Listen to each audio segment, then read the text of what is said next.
अभी हम खड़े हुए हैं मीरा कॉलोनी के 100 कदम आगे जो मीरा पुलिया है, जो जर्जर स्थिति में है।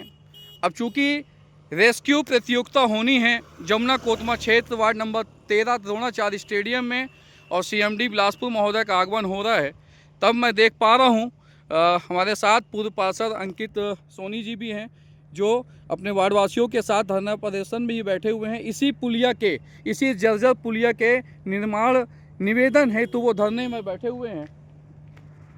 आप देख पा रहे हैं यहाँ स्कूल की बसें भी निकलती हैं इस पुलिया से।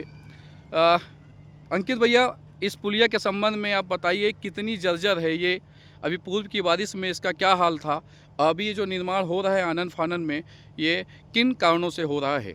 अभी जब ये बरसात आई थी तो कुछ दिनों पहले ये पुल के ऊपर पानी था और ऊपर तक था।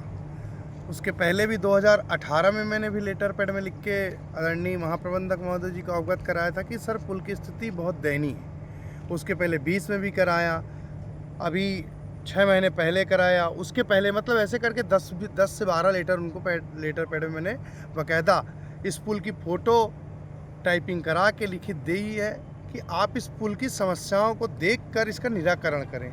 जब भी जाओ तो 6 महीने 4 महीने लगेंगे, सेंक्शन हो गया है, कागज़ में इंजीनियर साहब वर्कआउट लेने जा रहे हैं, फलाना ढिकाना, ऐसा करके वो बात को काटते जा रहे हैं। आज इस स्थिति में आके खड़े हुए हैं कि वो दीवार मट्टी कट रही, दीवार गिर रहे हैं। बिल्कुल ये सामने की दीवार गिरी हुई है, आपने ठीक बताया। ये पुल जो है ऐसी स्थिति में है कि इसमें ट्रक का कोयला भर के ट्रक जाता है। स्कूल के बच्चे के Saint Joseph Saraswati school, Bharat Mata school, अपने कोतमा नगर की सभी स्कूल के बच्चे इस बस में बैठ के जाते हैं। अब ये दीवार किस लिए बनाई जा रही है कि आदरणीय सीएमडी साहब का आगमन हो रहा है। तो ठीक है, आपको सीएमडी साहब की जान की परवाह है, मतलब जमुना कोतमा भालूमाड़ा गोविंदा के रहवासियों के बच्चों की जान की परवाह आपको नहीं। सच बात है। क्या आपने इस पुल को बनाने के लिए सोचा? नहीं सोचा। तो मेरा कहने का मतलब आदरणीय महाप्रबंधक महोदय से सिर्फ आपसे इतना निवेदन है कि आप 11 नंबर 12 नंबर या कोतमा नगर के लोगों के जान को जोखिम में मत डालिए। नन्हे मुन्ने बच्चों के अगर वो स्कूल जा रहे हैं तो उनके माँ बाप को सपने सजाए बैठे हैं कि हमारे बच्चा स्कूल से आएगा, जाएगा, आगे चल के ये करेगा। आप उनको जान को रोड जो अगर 1 इंच जैसे ये ट्रक आ रही है, अगर ये इधर या उधर हुई तो मेरे को नहीं लगता है कि इसके जो चालक होंगे या जो भी इसमें बैठे हुए लोग होंगे वो बच पाना उनका मुश्किल होगा। क्योंकि ये पुलिया इतनी सक्रिय है, इसके पहले कंक्रीट की साइड दीवार बनी हुई थी जो कि टूट के नीचे गिर गई, अब महज ईंटों की बनाई जा रही है। अंकित भैया, कंक्रीट की दीवार तो टिकी नहीं, अब ये क्या ईंटों की दीवार यहाँ पे टिक पाएगी? मुझे तो नहीं लगता कि अगर थोड़ा सा भी बाइक का या बैग का ठोकर लगा या कि ट्रैक्टर का लगा या 4 व्हीलर का लगा तो दीवार बचेगी नहीं।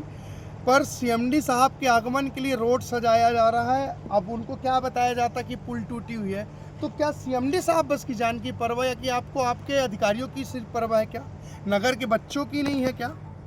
आपके एससीसीएल के कर्मचारी आते हैं उनकी नहीं है क्या? आपके कोयले से भरी ट्रक सिर्फ दिन भर में 50 ट्रक 100 ट्रक आपकी निकलती है, आप स्वयं रोज निकलते हैं। तो क्या आप लोगों की जान को जोखिम में डालकर अगर आप ऐसा कर रहे हैं तो आप मीडिया के माध्यम से मैं बता देना चाहता हूं कि जब तक इस मांग को लेकर आदरणीय जीएम साहब ये नहीं बताएंगे कि कब तक कर रहे हैं, तो आने वाली कल की तारीख को जो सीएमडी साहब आ रहे हैं हम अपनी मांग को लेकर उनसे मिलेंगे।